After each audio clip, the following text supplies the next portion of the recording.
Hello everyone, welcome back to my YouTube channel.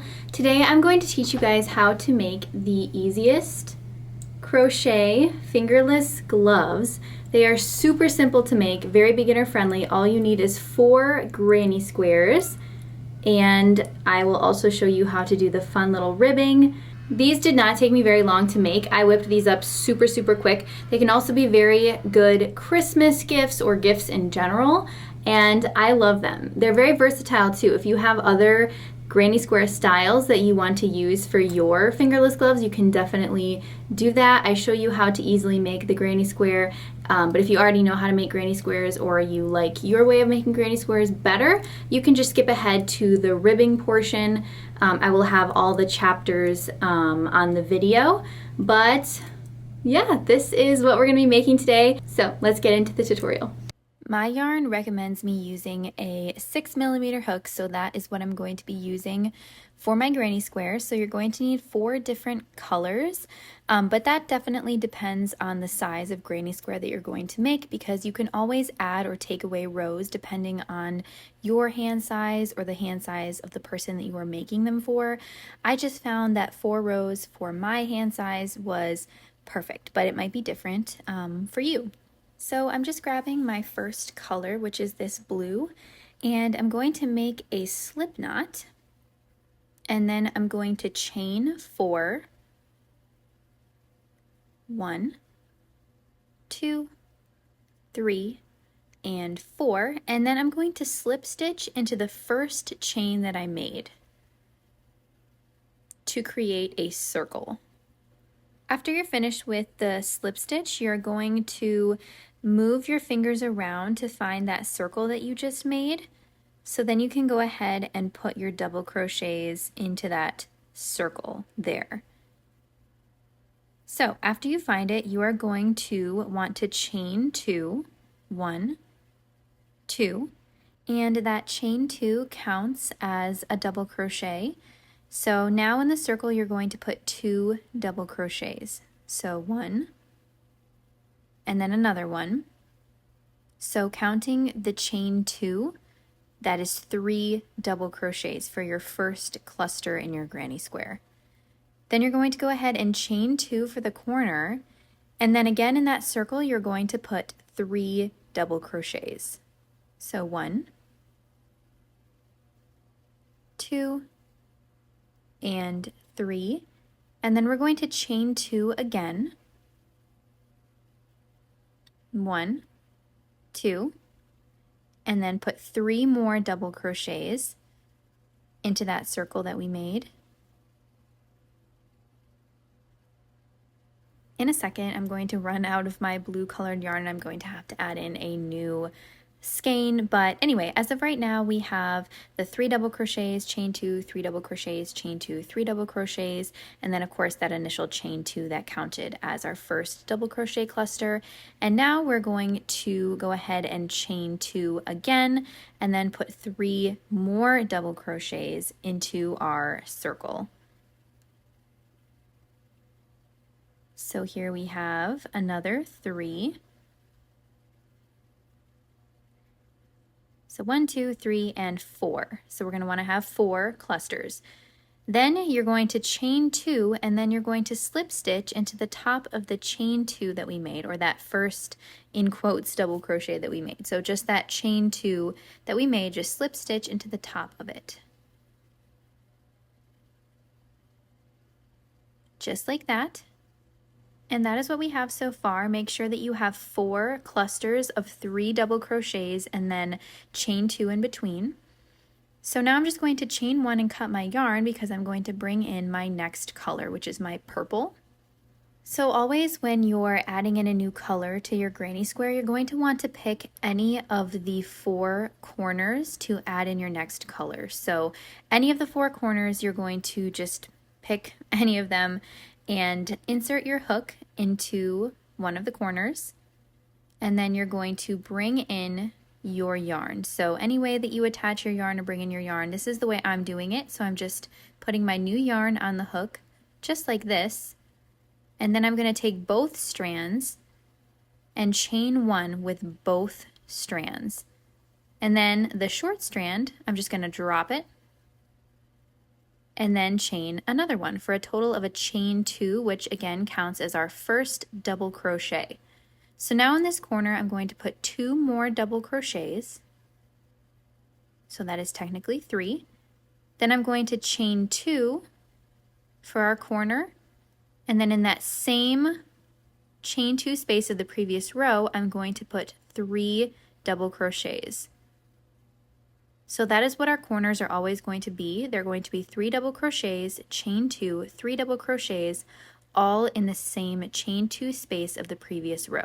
So now I'm going to go into my next corner of the previous row, that next chain 2 space, and I'm going to repeat the exact same thing by putting 3 double crochets in that space, chaining 2, and then 3 double crochets in the same space.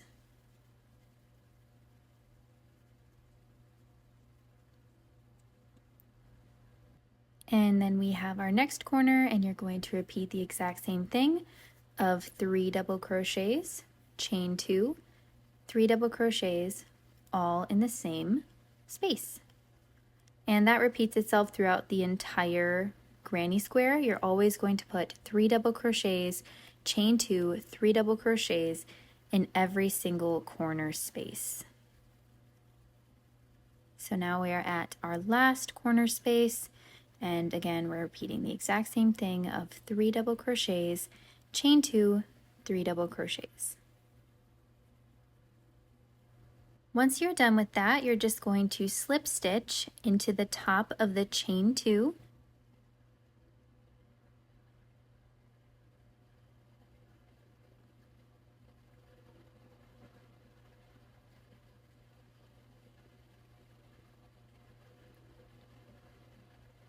Then you're just going to chain 1, cut your yarn, and row 2 is done. Now we are on row 3, which for me is my bright green color. And again, we're always going to join our yarn into a corner. So pick any of the 4 corners to join your yarn in. And I'm just joining mine in the same way that I did in row 2. So you're going to start off with a chain of 2 again, and then since it's a corner space, you're going to put 2 double crochets right next to that one for a total of 3 double crochets for our first cluster. Then we're going to chain 2, and in the same space, you're going to put 3 double crochets, 3 more double crochets in the same space. And next, we're going to have our first side space. And all you're going to do for the side spaces is go directly into it with your double crochet cluster, and every single double crochet granny square cluster is 3 double crochets. So you're just going to go right into that gap there with 3 double crochets. There's no chaining in between, you just go directly into it with 3 double crochets. And then once you're done with that, we are at another corner. So you're just going to yarn over and do your 3 double crochets, chain 2, 3 double crochets in the corner there. So the side spaces are literally just a granny square cluster of 3 double crochets. And that is it. So after we're done with our corner here of 3 double crochets, chain 2, 3 double crochets, we're going to hop over to the next side space where we're going to put 3 double crochets.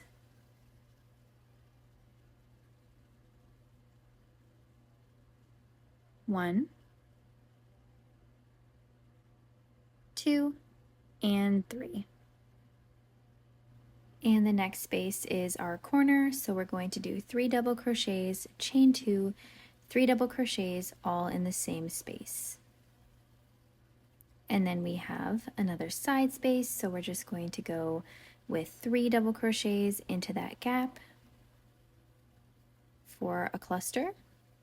And then again, we're in another corner, so 3 double crochets, chain 2, 3 double crochets, and then we have our final gap of this row. So we're just putting 3 double crochets into that gap.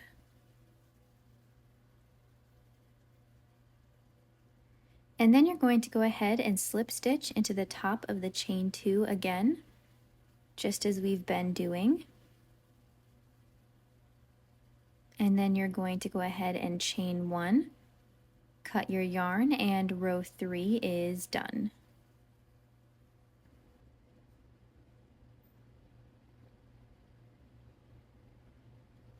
And now I'm on my last row, row 4, so I'm just going to pick one of the 4 corners again to join in my pink yarn.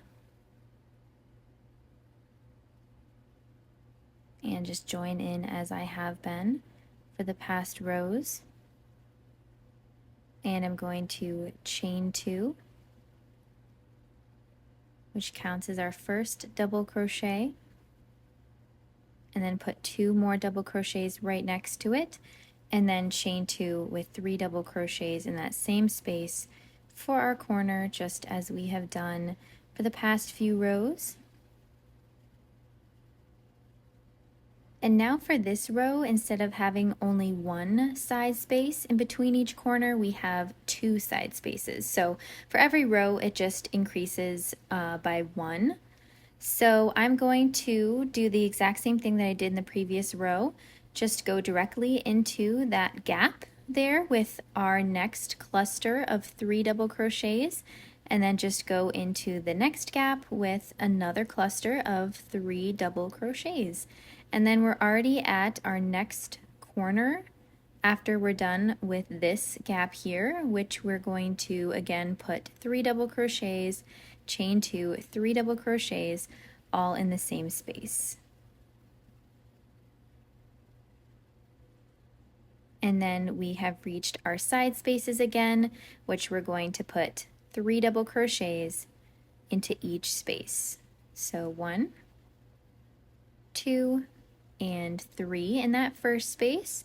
Go directly into the next one with another 3 double crochets. And then we have our next corner, which is 3 double crochets, chain 2, 3 double crochets, and then our side spaces, which of course get just 3 double crochets in each space.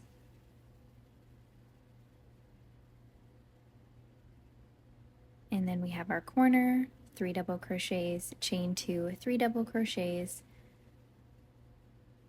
and then we have our side spaces of 3 double crochets in each gap.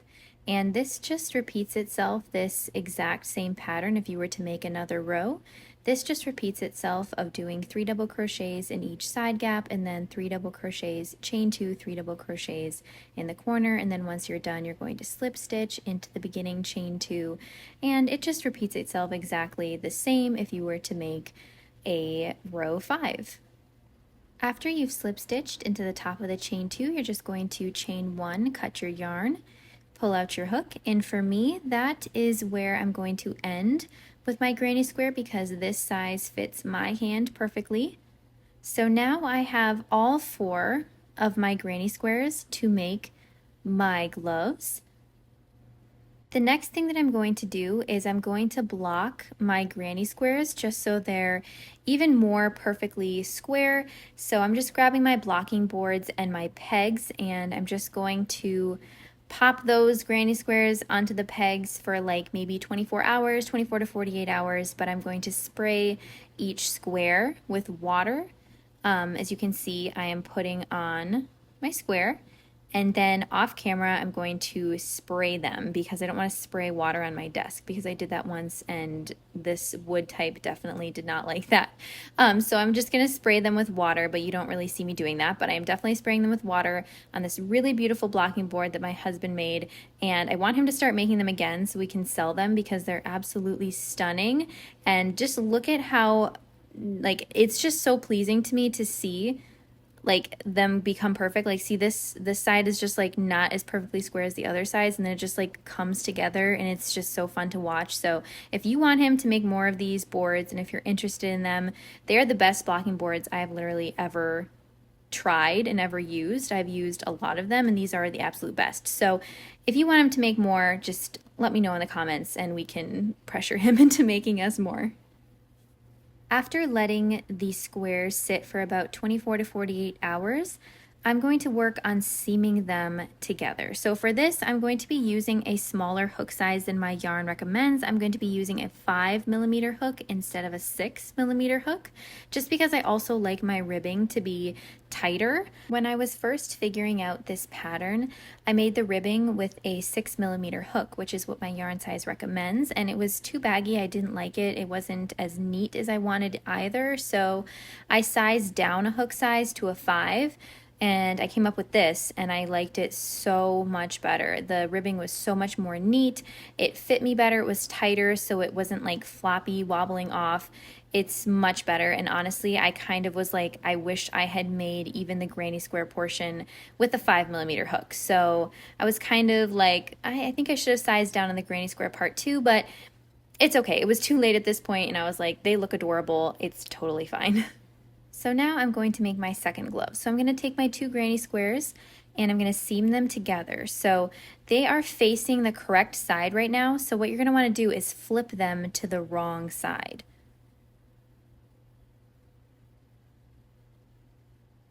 So you're going to want to have both of the wrong sides facing outward. So see here, I have my wrong sides facing outward. So now I'm just going to do some whip stitching along one of the sides, because as you can see on the side that is opposite to our thumb, we're going to want to seam the entire spot there because we don't need a thumb hole there. So we're just going to take a semi-long-ish strand of yarn, and we're going to grab our tapestry needle and we're going to whip stitch the 2 granny squares together. So now I'm just inserting my tapestry needle under both loops of one of the double crochets on the side there. And then I'm just going to tie my yarn on. And now I'm going to do some whip stitching, which I do a lot of whip stitching in my videos, but if you don't know how to do it, I'm just going to show you. So you're going to line up your square, and then on the upper square we're going to go under both loops, and the lower square we're going to go under both loops as well, and we're just going to pull our yarn through. And then again we're going to wrap our tapestry needle back around and repeat the exact same process of going under both loops of both squares, but only putting our tapestry needle through the upper square. We're not going through the upper square, lower square like you would think of traditional sewing back and forth. We're just going to go back around to the upper square, as you can see here, but make sure that you're keeping your square perfectly lined up as well as you're doing this. So yes, again, as you can see, I'm going through the upper square and just never going through the lower square with our tapestry needle. And you can pull it fairly tight as well, just not too tight. So I'm just going back and around through the top square, and then again, as you can see, I'm going back in the top square, just always continually going through under both loops through the top square only. And I'm just repeating this process all the way down until I've reached the bottom of my square. Once you reach the end, you're just going to go under that final loop that you made with your tapestry needle just to tighten it off. So you just pull it a little bit snugly, and then you can go ahead and cut your yarn and then weave in that end if you want to right away. But yeah, now we have one side done, which, yeah, I'm flipping it around because that wasn't right. But yes, we have that side done. And now we just need to do the thumb side, and we're only going to whip stitch this much. So not very much, we're just going to whip stitch that much. So we're just going to join the same way that we did on the other side. Just repeating the exact same thing, but we're not going to go, of course, all the way down, because then we won't have a hole for our thumb. So I'm just going to repeat the exact same whip stitching pattern that we did for the side. And I'm going to stop after I'm done with this first granny square cluster for our corner. You know how we have the 3 double crochets, chain 2, 3 double crochets. So for the 3 double crochets, the second pair of 3 double crochets in the cluster, I'm just going to stop when I'm done with that. So after you're done with 3 double crochets, you're going to stop, and that is all that you need to do. So then I'm going to go under that loop the same way that we did on the side and cut my yarn because that is all I needed. So now I'm just going to turn my square so I can go to the other side here and whip stitch all the way up to that point there. So I'm just going to repeat the exact same thing and whip stitch until I reach that point that I pointed at with my tapestry needle, and then I have only 1 cluster left for my thumb. Once I'm done, I'm going to go under that final loop that I made while I was whip stitching and then just tighten my yarn to secure it in place. So then as you can see on both sides, I have the same double crochet knot seam together, so I have a space for my thumb. So I'm just going to go ahead and turn it inside out and try it on to show you guys, just so you can kind of get a visual of what you need to seam together on your squares. So those two are seamed together, and that first cluster is seamed together, and then that one cluster after the first one, as you can see, is not seamed together, so we have a spot for our thumb. So now I'm going to go ahead and take all these ends and weave them in, which is, in my opinion, the worst part of crocheting. So I'm just going to go ahead and weave all the ends in, and then we're going to work on the ribbing. Okay, so now we're going to do the ribbing on the bottom of our little granny square glove here. So as you can see, we have our 2 corners, and I'm going to join my yarn in one of the corners. And I just like to tie mine in to make sure it's nice and secure. And then I'm going to insert my hook back into that chain 2 space, pull up a loop, and then I'm going to chain an amount of however long I want my arm cuff to be. And I didn't want mine to be super long, but you might want yours to be longer than mine, but I chained 12. So you can chain more, you can chain less if you don't want as much, but I went ahead and chained 12 because I liked the look of that. So once you have your chain of 12, you're going to always chain an additional 1 for your turning chain. So I'm going ahead and chaining an additional 1 because that one doesn't count. And then I'm going to go in the second chain from my hook with a single crochet. And then I'm going to go in the next chain with another single crochet, and all the way down that chain that you just made, you're going to put 1 single crochet in every chain. So by the end of the chains, you should have 12 single crochets. So I'm just going down all the way down my chain here with 1 single crochet in every chain until I have 12.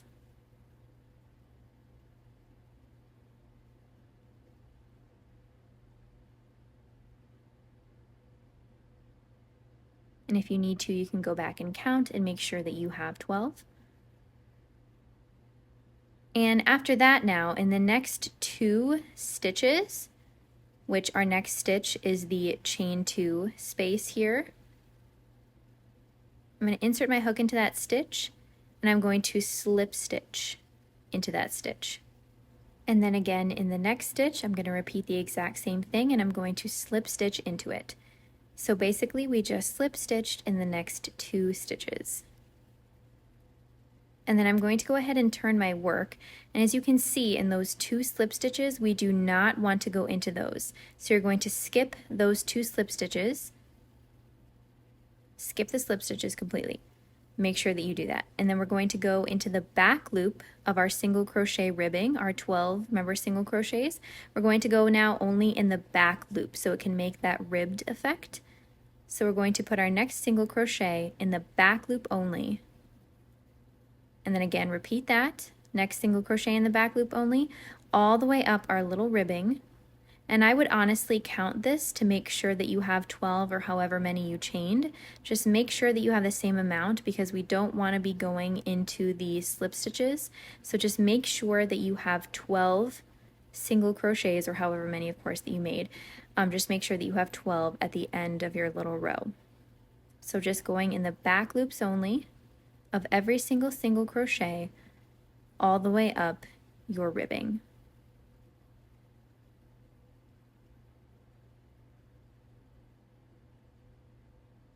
And then in that last stitch, you're going to go under both loops.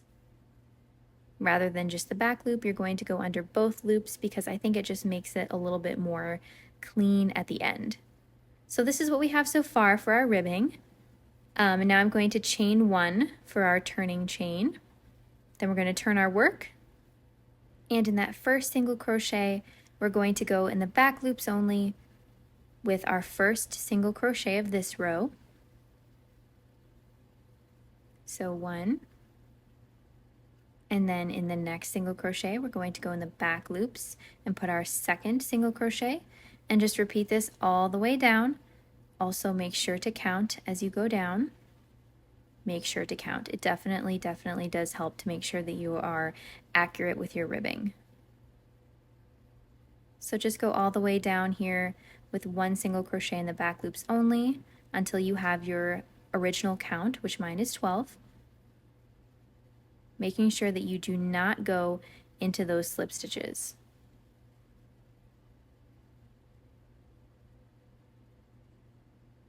So then once you have your 12 or however many, you're going to again slip stitch into the next 2 stitches.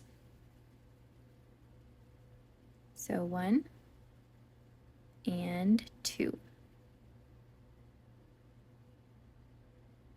Then you're going to turn your work, skip those 2 slip stitches that you just made, and there we have our single crochet, our first single crochet of our ribbing, and we're going to repeat the exact same thing. Put 1 single crochet in the back loops only of every single crochet of the previous row until you have your original count.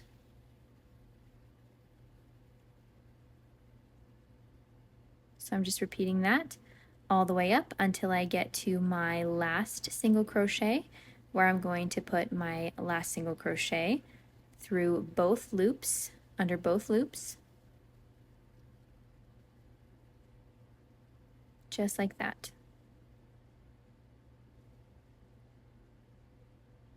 And then I'm going to chain 1, turn my work, and repeat the exact same thing. Put 1 single crochet in the back loops only of that first single crochet that we see, and then all the way down until we have 12. Making sure that we don't go into those slip stitches, because sometimes they can be deceiving and they can look like single crochets, but they are not. So once you reach the last single crochet, we're going to again slip stitch in the next 2 stitches.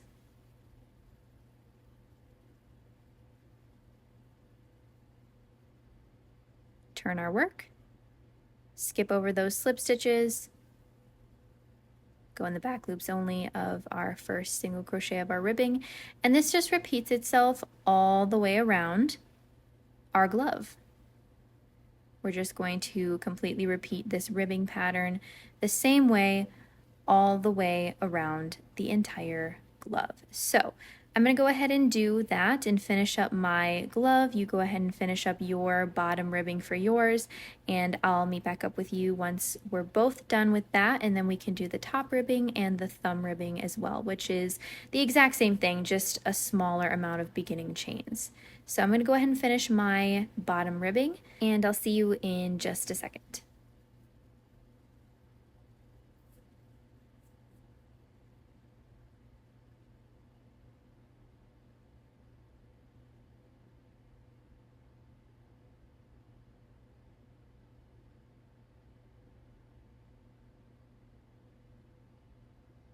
Also, on your final row of your ribbing, you're going to want to make sure that you end at the top. See here how I have my final row and my hook is still attached here at the top of my ribbing?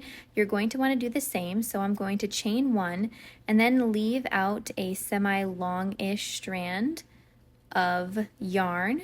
Then I'm just going to pull my hook through, tighten it just a bit, and then I'm going to grab my tapestry needle and I'm going to seam my ribbing together. So as you can see on our ribbing, we have our V-stitches on both sides, and we are going to take our tapestry needle and go through the front loop here. As you can see in our V-stitches, we have our front loop, so I'm going to go through the front loop of this top part of our cuff. And then in the bottom part of our cuff, we're going to go through the back loop only. So the front loop of the top cuff and the back loop of the bottom cuff. Just like that. And then we're going to go through the bottom cuff and we're going to go through the back loop of the V-stitches on the bottom part of the cuff. And then on the top, we're going to go under the front loop. So we're just going to go back and forth doing the same thing, going through the front loop of the top cuff, and then the back loop of the bottom part of the cuff, and then go through the back loop of the bottom part of the cuff, and just repeating this all the way down until your cuff is fully seamed together. And you might have a different way of wanting to seam this together. I like it this way because it looks the most seamless. You can do slip stitches, you can slip stitch it all the way down by using your hook. You can do any method that you prefer. I just think that this looks the least noticeable and the most seamless. As you can see, you can barely even tell. It just looks like part of the cuff. So I just prefer doing it this way, but you can do it whatever way you prefer.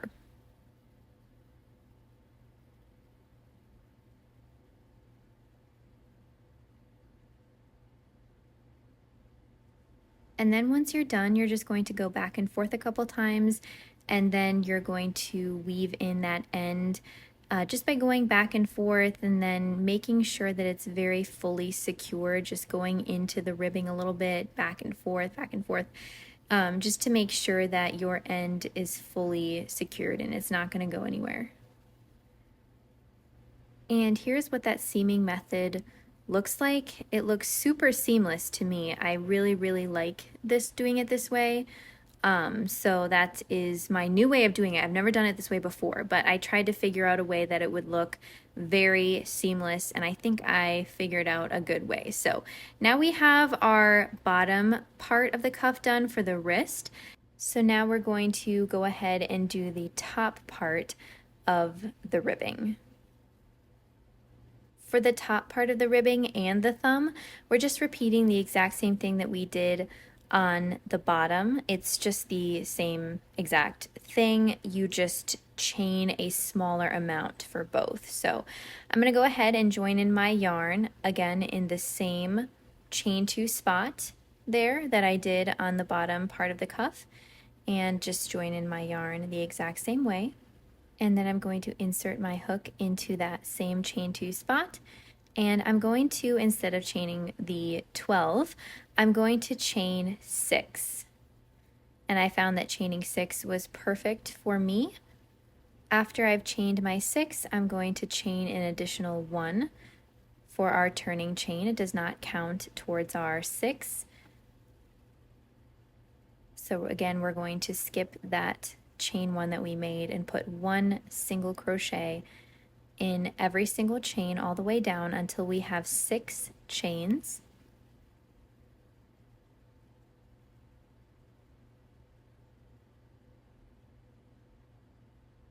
And once you have your 6 chains, you're going to slip stitch into the next 2 stitches.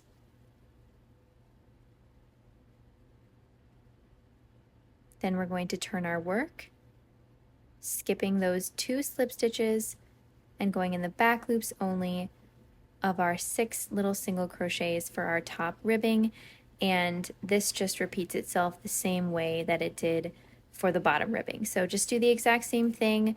It just takes a shorter amount of time because it's a smaller amount of chains. So go ahead and repeat the exact same thing for the top ribbing that you did for the bottom, and I'll see you in just a sec so we can do our thumb ribbing as well.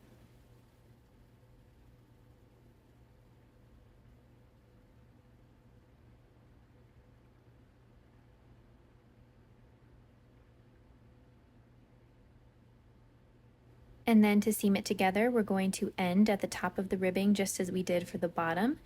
Then you're going to leave a tail. It doesn't have to be as long as you did for the bottom ribbing because it's half the size. And then you're just going to repeat that same seaming together process of going through the front loops and the back loops of both sides, just going back and forth through the top part of the ribbing and then the bottom, and then the top and the bottom, and just repeating the exact same thing that we did for our other ribbing, and just going all the way down until you reach the end, and then just weaving in that end very, very well so everything stays nice and secure.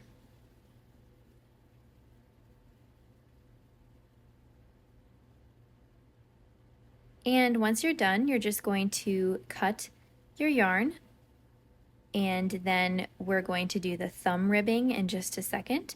But now we have the tops and the bottom ribbing done, which it's all looking quite well, I think.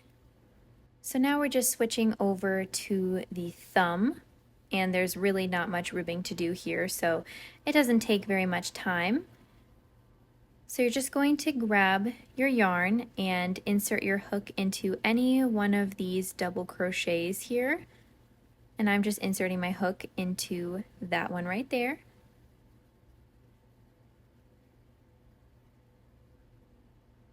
Attaching in some yarn as we have been doing.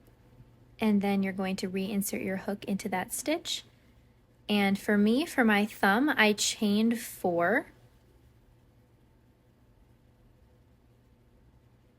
And then an additional 1 for our turning chain.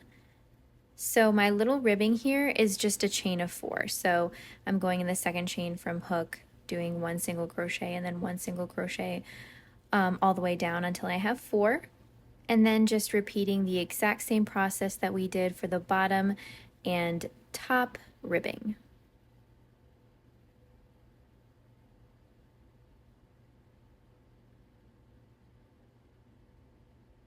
Slip stitching into the next 2 stitches. Then you're going to turn your work, skip those slip stitches, go in the back loops only, and yeah, just repeat the exact same thing that you did for the other ribbing.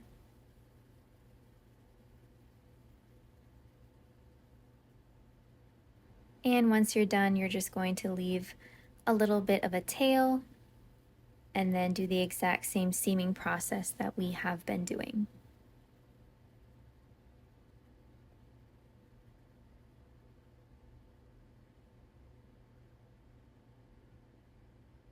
And once you're all finished, you're just going to cut your yarn and weave in all of your ends.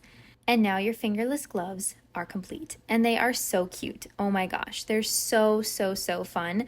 I want to make more in different colorways. I just didn't have time before this video came out because I have other projects that I want to make for other tutorials coming out, but I will definitely be making more of these in different colors. This is a really quick and easy make. It also is a very good scrap yarn project.